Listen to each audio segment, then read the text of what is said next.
Suppose এখানে আমি data লিখলাম, এখানে আইটেম, এখানে লিখেছি প্রাইস।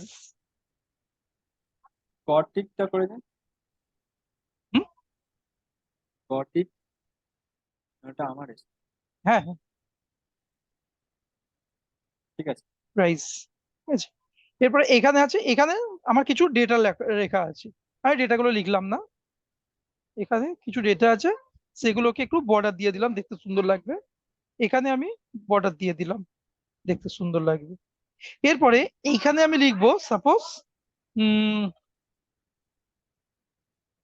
কি বলে, সেল। সেলের একটা টেবিল আছে। এবার এই সেল লেখাটা আমি যদি একটু ডিজাইন করে শুধু মাঝখানে রাখতে পারি, বা সেল লেখাটা এখানে থাকতে পারে, যে কোনো একটা সেলের মধ্যে থাকবে, তাই তো? এই সেল রেকর্ড যে জিনিসটা লেখা আছে, এটা আইদার এখানে থাকতে পারে, এখানে থাকতে পারে, আমার যে কলামে থাকতে পারে, তিনটের মধ্যে এক দুই তিন, এই তিনটের মধ্যে যে কোনো এক জায়গায় থাকতে পারে। কিন্তু দেখতে খুব একটা হ্যাঁ সুন্দর লাগে না। কেন হ্যাঁ সুন্দর না লাগার কারণ হচ্ছে, কারণ কি বলে, এইটা একটু স্টাইল করে লেখা থাকলে ভালো লাগবে দেখতে। তার জন্য আমরা কি করি, যতটা আমার দরকার, যার মধ্যে আমরা এই ডেটাটা রাখবো, ততটা পর্যন্ত সিলেক্ট করে নেব। সাপোজ এখানে একটা সেল, দুটো সেল, তিনটে সেল, এই তিনটে সেল মিলিয়ে টেবিলটা তৈরি হয়েছে, তাই তো? এইচ কলাম, আই কলাম, আর জে কলাম, তিনটা মিলিয়ে হয়েছে। হ্যাঁ এটা হচ্ছে এইচ হ্যাঁ কলাম, হ্যাঁ এটা হচ্ছে আই কলাম, এটা হচ্ছে জে হ্যাঁ, কলাম, আর তিনটে দেখো। কলাম দিয়ে হয়েছে। তো এই তিনটে হ্যাঁ কলামকে আমি একসঙ্গে সিলেক্ট করে নেব। করে নিয়ে আমি যদি মার্জ এন্ড সেন্টার করে দেই, তাহলে কি হবে, এটা এইরকম দেখতে হয়ে যাবে। এটাকেও বর্ডার করে দেয়। এবার একটু কালার করি। মানে ওই সেলটাকে সিলেক্ট করে আমি মার্জান সেন্টার করে দেবো, তাই তো? হ্যাঁ, মার্জিন সেন্টার করে দেবো। তাহলে কি হবে দেখো, উপরে আর এইরকম যে স্কোয়ার স্কোয়ার বক্স বক্স মতো, এই স্কোয়ার স্কোয়ার বক্সটা বক্স গুলো থাকবে। আর দেখা যাচ্ছে না। পুরো প্লেন একটা মনে হচ্ছে স্টিকার টাইপের আছে, যে স্টিকারের মধ্যে আমি ডেটাগুলোকে লিখে রেখেছি। তাহলে এটা দেখতে সুন্দর লাগে। কোনো একটা হেডার দিলে, ধরো না কোনো একটা এক্সেলে কোনো কাজ করছো, তাতে একটা হেডার দিতে হবে, তো হেডারের সময় এইভাবে দিয়ে দাও, দেখতে সুন্দর হয়ে যাবে তোমার হেডারটা। সেটা দিয়ে মার্জিন সেন্টার করবে। আবার কখনো যদি মনে হয় যে না, মার্জিন সেন্টারটা ভালো লাগছে না, এটাকে আবার সিলেক্ট করে পুরোটা সিলেক্ট করে যাও, মার্জিন সেন্টারে ক্লিক করে দেবে, আবার এটা এরকম লেখা আসছে যাবে। তখন দেখো এরকম এক একটা সেলের দাগ চলে আসবে, আর একদম সাইডে চলে আসবে। আবার এটা করে দাও, এটা মাঝখানে চলে আসবে। ঠিক আছে? এইভাবে আমরা এটাকে ইউজ করি। আর র্যাপ টেক্সটটা হচ্ছে মানে টেক্সটটা যেটা পুরোটা লিখলে ওটাকে স- হ্যাঁ, র্যাপ আহ, টেক্সট হচ্ছে আমি সাপোজ অনেক বড় ছোট। লিখছি। Hmm, today is a good, good day. Rainy day, এটা লিখলাম। দেখো এইটা কেমন লেখা হয়ে যায়, মানে এই যে সেল, ছোট একটা বক্স যে সেল ছিল, এই সেলের থেকে বাইরে বেরিয়ে যাচ্ছে, তাই না? এই সেলের থেকে লেখাটা বাইরে যাচ্ছে। তো আমি এটা যদি র্যাপ টেক্সট করে দিই, এটা একটু উপরে নিচে হয়ে যাবে। উপরে নিচে হয়ে যেটুকু বক্সের যে সাইজটা ছিল, সেই সাইজের সেই মধ্যে কভার বক্সের হয়ে মধ্যে। যাবে। মানে বক্সের যে উইথটা ছিল, বক্সের যে উইথটা ছিল, উইথটা বেড়ে গেল, বেড়ে গিয়ে অটোমেটিক্যালি এর হাইটটা বেড়ে গিয়ে এটা নিজে থেকে অ্যাডজাস্ট করে নিল। মানে এটা যে কলামের যে উইথটা ছিল, কলামের উইথ বাড়লো না, শুধু হাইটটা বেড়ে গেল, হাইটটা বেড়ে গিয়ে একে অ্যাডজাস্ট করে নিল। এরপর এটাকে যদি সেন্টার করে দেয়, দেখো একদম মাঝখানের দিকে চলে আসবে, দেখতে সুন্দর হয়ে যাবে। তো অনেক বড় লেখা থাকলে অনেক সময় সেগুলো একটা জায়গার মধ্যে ধরে না, তখন আমরা র্যাপ টেক্সট করে দিই, বলে এটা ওপরে নিচে করে ওর ঠিক ওই লাইনের মধ্যে অ্যাডজাস্ট করে নেয়। বলে এটা আমাদের কাজের সুবিধা হয়, রিডিং এর জন্য সুবিধা হয়। যখন অনেক বড় লেখা হয়ে যাবে, হয়তো তোমার ভিজুয়ালের বাইরে চলে যাবে, মানে ডিসপ্লে থেকে মনে হয় বেরিয়ে যাচ্ছে, তখন র্যাপ টেক্সট করে নিয়ে এটাকে একটু অ্যাডজাস্ট করে নেবো আগে পিছন করে, তখন দেখতে সুন্দর হয়ে যাবে। বলছিলাম যে আমাকে কিছু এক সপ্তাহে তো কিছু মানে করতে দিলেন। না, এ করতে দেয়নি, কারণ হচ্ছে আমি এগুলো ছোট ছোট ইন্ট্রোডাকশন করেছি, তো সেই জন্য করতে দেয়নি। এখন এই যে ওপরে ইন্ট্রোডাকশন গুলো হয়ে যাবে, তারপর তোমাকে টেবিল বানানোর জন্য দেবো, তুমি টেবিল ফরম্যাট করবে। এটা পুরোটা যেহেতু হয়নি, সেই জন্য আমি তোমাকে দেইনি। ঠিক আছে, ঠিক আছে। এটা পুরোটা মানে হয়ে যাক একটা তারপর হোমওয়ার্ক তোমাকে। কাজ, কাজ হুম, থাকলে না তাহলে ওটা মানে এই হ্যাঁ র্যাপ টেক্সট করতে হ্যাঁ, ভুলে গেছিলাম যে কি আচ্ছা, করে করতে। হ্যাঁ, ঠিক আছে। তোমাকে আজকে দেখছি কতটা কি হয়, তারপর কালকে হয়ে তোমাকে একটা পুরো টোটাল ক্লাসটা দিয়ে দেবো, তুমি ইয়ে করে নিতে পারবে। আজকেও হ্যাঁ যেটুকু হয়েছে সেটুকুর মধ্যে একটা কোশ্চেন দিয়ে দেবো, তোমাকে মেল করে দেবো, সেটার মধ্যেও করতে পারবে। ঠিক আছে। আর ঠিক আছে। রেকর্ডিং, যেগুলো রেকর্ডিং তোমাকে পাঠিয়েছিলাম আগের দিন না? হ্যাঁ রেকর্ডিং হ্যাঁ, বলতে ওই সে হোয়াটসঅ্যাপ ইউটিউবের হচ্ছে এটা পাঠিয়ে। হ্যাঁ, না, একটা লিঙ্ক তোমাকে পাঠিয়েছিলাম। লাস্ট যেটা ইউটিউবে যেটা আগের দিন ক্লাস করিয়েছি সেটাই পাঠিয়েছিলাম। হ্যাঁ, ইউটিউবের লিঙ্কটাই পাঠিয়েছি। হ্যাঁ হ্যাঁ, ইউটিউবেরই লিঙ্ক থাকবে ওটা। আমার যতগুলো থাকবে সব ইউটিউবেরই লিঙ্ক থাকবে, কিন্তু ওটা তোমার হ্যাঁ, তোমার মেল আইডি দিয়ে অ্যাক্সেস থাকবে, আর কোনো মেল আইডিতে অ্যাক্সেস থাকবে না। এই আচ্ছা। যে ইউটিউবের লিঙ্কটাই হচ্ছে তোমার এই এই যে রেকর্ডটা যেটা করছি সেটাই ইউটিউবের লিঙ্কে থাকবে। ঠিক আছে, হুম। ওপেন করে দেখে নেবে, ওটা মোবাইলে তো অ্যাক্সেস আছে, মোবাইলে ক্লিক করলে তুমি নিজে দেখে হ্যাঁ, নিতে পারবে। ঠিক আছে। আচ্ছা, এতটা হলো। এরপরে হচ্ছে কন্ডিশন ফরম্যাটিং। এই যে পার্টটা আছে এই পার্টটা আমরা পরে করব।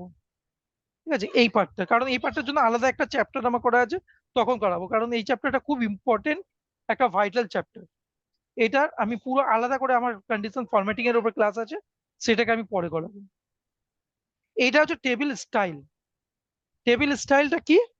সাপোজ আমার কাছে একটা ডেটা আছে। উম,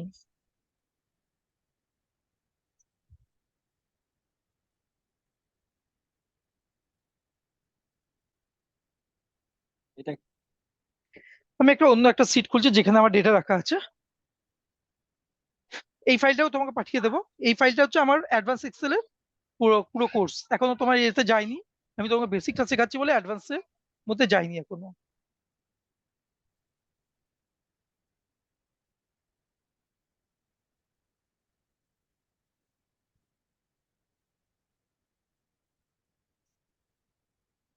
এখানে একটা ডেটা আছে 2000 রোয়ের ডেটা। সাপোজ আমি এই ডেটাটা পেস্ট করলাম। এইরকম তোমার কাছে সাপোজ এসকিউএল থেকে বা কোনো জায়গা থেকে তোমার কাছে ডেলি ডেটা আসছে, তোমার দেখতে এইরকম লাগে ডেটাটাকে। আরেকবার এরপরে আরেকবার কি করলেন? হ্যাঁ, আরেকবার কিছু বলুন। করলাম না আমি। আরেকবার। কিভাবে কি করছি সেগুলো কিছুই নয়, এগুলো করলাম এটাকে। আমি এখান থেকে ডেটাটা নিলাম, ডেটাটা নিয়ে আমি এখানে ভ্যালু পেস্ট করে দিলাম। ভ্যালু পেস্ট মানে হচ্ছে শুধু ডেটাটা আসবে, ওর যা ডিজাইন আছে ডিজাইন গুলো কিছু আসবে না। এটা এগুলো কি করে কিভাবে কি পেস্ট করে, করতে হয়? হ্যাঁ, এগুলো কি করব সে কিভাবে কি করছে সেগুলো সবই করাবো, আমাদের অ্যাডভান্স লেভেলের মধ্যে হবে। এগুলোকে বলা না হয় না, পেস্ট রেসপন্স। পেস্ট পেস্টার ওখানটা ভ্যালু বলতে মানে ভ্যালুটা কি করে এলো, মানে সেটা। হ্যাঁ, এই যে এখানে ক্লিক করলে হুম, এখানে হুম। যদি আমি কন্ট্রোল শিফট ভি করি তখন এই পেজটা আসে।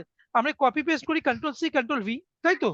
কিন্তু কপি পেস্টেরও আবার অনেক অপশন আছে। এই সবকটার হচ্ছে পেস্টের এত রকম ভাবে আমি একটা ভ্যালুকে পেস্ট এত রকম ভাবে করতে পারি। তার ঠিক জন্য আছে, কি করতে হবে? তার জন্য কোথাও কপি করে নিয়ে ডেটাটাকে কপি করব।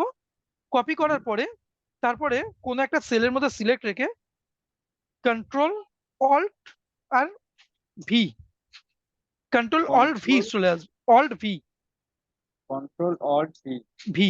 হ্যাঁ, এটা করাবো তোমাকে যখন পেস্ট স্পেশাল করাবো তখন ওখানে করাবো কন্ট্রোল অল্ট ভি। তাছাড়াও আরো অনেক শর্টকাট আছে, সেই শর্টকাট গুলো করাবো। এখন জাস্ট টেবিল কিভাবে তৈরি করছে সেটা দেখাচ্ছি।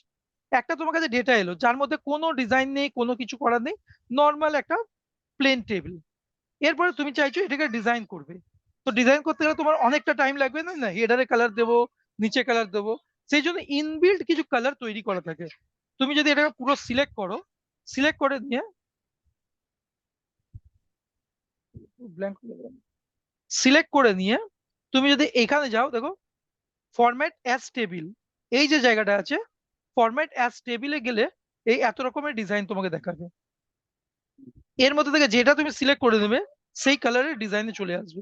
তো যেটাতে যেটা সিলেক্ট করো, সাপোজ আমি এটা সিলেক্ট করছি, যে এটা ক্লিক করব, এটা দেখিয়ে দেবে মাই টেবিল হ্যাজ এ হেডার। কারণ এই টেবিলের তোমার একটা হেডার দেওয়া আছে, যেখানে এই যে কলামে এই যে ডেটাগুলো রয়েছে ডেটার জিনিসটা কি। সাপোজ প্রথমটা আছে এতে আছে কি, আমার এতে আছে সব ডেট, সেই জন্য হেডারে আমার ডেট লেখা আছে। এখানে জায়গার নাম লেখা আছে সেই জন্য রিজিয়ন লেখা আছে। এখানে যারা এই জিনিসটা বিক্রি করেছে তাদের নাম লেখা আছে সেই জন্য সেলস ওখানে ওকে, রিপ্রেজেন্টেটিভ। যেটা সিলেক্ট করলেন সেটার কি মধ্যে কি এরকম বলে দিয়েছে যে এটা ডেট, রিজন, সেলস হ্যাঁ হ্যাঁ, তার রিপ্রেজেন্টেটিভ? তার সেই ডেটার মধ্যে ছিল, আমি আরেকবার যাচ্ছি। উম, এ দেখো এখানে ছিল আমি আলাদা কিছু করবো, date, reason, sales, customer, customer product, cause, sale, মানে প্রতিটার হেডারে আছে এগুলো। তাহলে এখান দিয়ে বুঝবো কি এর মধ্যে ডেট আছে, এটা দিয়ে বুঝবো কি এর মধ্যে রিজন আছে, এটার মধ্যে বুঝবো কি আমি সেলস রিপ্রেজেন্টেটিভ নাম আছে, এখান দিয়ে বুঝবো কাস্টমারের নেম আছে, এখানে প্রোডাক্টের নেম আছে, এইটার দরকার নেই, এটা সেলস আছে। তাহলে এইগুলো আমাকে একটু সাজাতে হবে। সাজাতে গেলে কি করলাম, এখানে যে কোনো জায়গায় একটা কার্সর রাখলাম, রেখে এখানে গিয়ে আমি, না কার্সর রাখলে হবে না, এখানে আমাকে সিলেক্ট করতে হবে, পুরো ডেটাটাকে আমি সিলেক্ট করলাম, সিলেক্টরে নিয়ে ডেটাটাকে সিলেক্ট করে নিলাম। সিলেক্ট করে নিয়ে আমি কি করব, ফরম্যাটে যাব, ফরম্যাটে যে কোনো একটা সিলেক্ট করব, সিলেক্ট করে এই যে যেটা আসবে সেটাতে এই যে লেখাটা আছে এটা হচ্ছে পুরো তোমার টেবিলটার নাম লেখা আছে, মানে কোথা থেকে কোথা পর্যন্ত আছে তোমার এটা টেবিলটা নিজে শুরু থেকে নাম হচ্ছে। লেখা যাবে না? হ্যাঁ নিজে থেকে লেখা যাবে, ম্যানুয়ালিও লেখা যাবে, কিন্তু এটা নিজে থেকে ও নিয়ে নেয়, কারণ হচ্ছে তুমি যতটা আগে সিলেক্ট করে রেখেছিলে ততটা নিয়ে নিয়েছে। তুমি যদি কম সিলেক্ট করো তাহলে কম ডেটা ওপরে আসবে, অর্ধেক ফরম্যাট হবে, অর্ধেক ফরম্যাট হবে না। সেই জন্য এখানে যা থাকে সেটাতে দিয়ে তোমাকে ওকে করে দিতে হবে। ওকে করার আগে শুধু এইটা চেক মার্ক করে দেবে, এটা চেক মার্ক থাকার মানে হচ্ছে তোমার মাথায় একটা হেডিং আছে, এই যে হুম। ডেটাটা আছে ডেটার মাথায় তোমার হেডিং রয়েছে, যে ডেট, রিজন, সেলস, এগুলো হেডিং, হেডিং তোমার আছে। দিয়ে যে ওকে করে দিলে দেখো এই ফরম্যাটটা তৈরি হয়ে গেল, তাহলে একটা পুরো টেবিলের মতো ফরম্যাট তৈরি হয়ে গেছে, হুম। তাই না? তাহলে তোমাকে আলাদা করে কোনো ডিজাইন করতে হলো না, এ নিজে থেকে ডিজাইন হয়ে গেছে। তুমি আবার যদি চেঞ্জ করে অন্য কোনো ডিজাইন চাও তাহলে এখানে যাবে, এখানে গিয়ে তুমি এখান থেকে সাপোজ এই ব্লু কালারটা নেবে, ব্লু কালার হয়ে যাবে। যে ডিজাইন তুমি চাইবে সেই ডিজাইনের কালার। যদি এটা আমি যদি নর্মাল, আবার যদি নর্মাল ভাবে চাই তখন? নর্মাল ভাবে যদি চাও তাহলে এখানে, এখান থেকে এই কালার হয়ে গেল। আবার তুমি যাচ্ছ হুম। না আমার এটা ভালো লাগছে না, আগে নর্মাল স্টেটে আমি চাই, এটাকে সিলেক্ট করতে হবে। সিলেক্ট করতে করার পরে ভিউ এ যাবে, ভিউ এর পরে ডিজাইন, ডিজাইন থেকে ভিউ, এই যে রিভিউ, ডেটা, ডেটার মধ্যে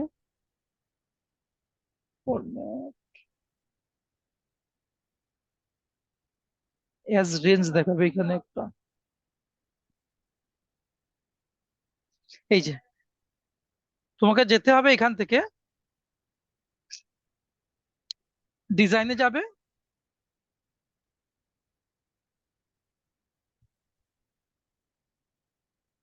এখান থেকে তোমাকে প্রথমে টেবিলের মধ্যে যে কোনো এক জায়গায় কার্সর রাখতে হবে, বাইরে রাখলে হবে না। এই যে ডেটাটা আছে ডেটার মধ্যে কার্সর রাখতে হবে, রেখে উপরে যে লেখাগুলো আছে লেখার মধ্যে একদম শেষ লেখাটা থাকবে তোমার ডিজাইন, ডিজাইনে ক্লিক করবে, ডিজাইনে ক্লিক করে একদম সামনের দিকে আসবে, কনভার্ট টু রেঞ্জ বলে একটা লেখা আছে, এটাতে যেই ক্লিক করে দেবে, তারপরে চাইবে যে তোমার নর্মাল রেঞ্জে আনতে চাইছো, ইয়েস, ইয়েস করবে, এটা সিলেক্ট হয়ে তোমার নর্মাল রেঞ্জে চলে আসবে। এটা নর্মালে চলে আসছে, কিন্তু কালারটা এরকম রয়ে গেছে, এটাকে আবার কপি করে তুমি অন্য কোথাও পেস্ট করে দাও, কালারটা ভ্যালু তো পেস্ট, রয়ে গেছে। হ্যাঁ কালারটা থেকে যাবে, টেবিল থেকে সরে যাবে, এখানে অন্য জায়গায় কপি পেস্ট করে দাও, আবার এখানে চলে আসবে এটা, ঠিক আছে? কালারটা মানে থেকে যায় বলছি কারণ হচ্ছে কালার। হ্যাঁ। এটা কালারটা যদি তোমাকে চেঞ্জ করতে হয় তাহলে তোমাকে ফরম্যাটিং করতে হবে আবার,